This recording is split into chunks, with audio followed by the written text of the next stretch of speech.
For those who don't know, Viktor Schauberger was to water what Nikola Tesla was to electricity. He was a recognized genius, known as the water wizard. But what was his wellspring and source of genius? This is what he had to say on the subject, and I quote, "Already, from earliest childhood, it was my deepest wish to understand nature, and through this come closer to the truth I could not find at school or church. I was repeatedly drawn to the forest, where I could watch the flow of water for hours on end without getting tired or irritable.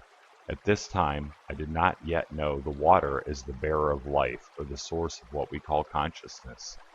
Totally oblivious, I let the water flow past my searching eyes, and only years later did I become aware that this running water attracts our consciousness magnetically, takes a piece with it, with a force that is so strong that one loses consciousness for a while, and involuntarily falls into a deep sleep. And so gradually I began to play with these forces in water, and I gave up this so-called free consciousness, and left it to the water for a while. Little by little this game turned into a very serious matter, because I saw that it was possible to release my own consciousness from my body and attach it to the water.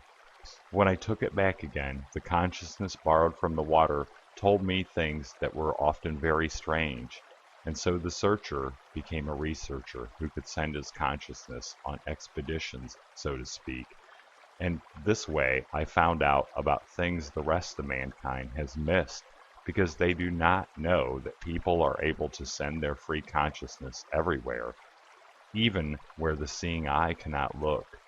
This so-called sight practice with blindfolded eyes finally gave me ties to the secrets of nature, which I slowly began to recognize and understand in their own fabric. And in due course it became clear to me that we human beings are used to seeing everything backwards and wrong. The biggest surprise, however, was that we human beings let our most valuable part drain off as useless, and from all the great intellectuality that flows through us, we retain only the crap. Viktor Schauberger.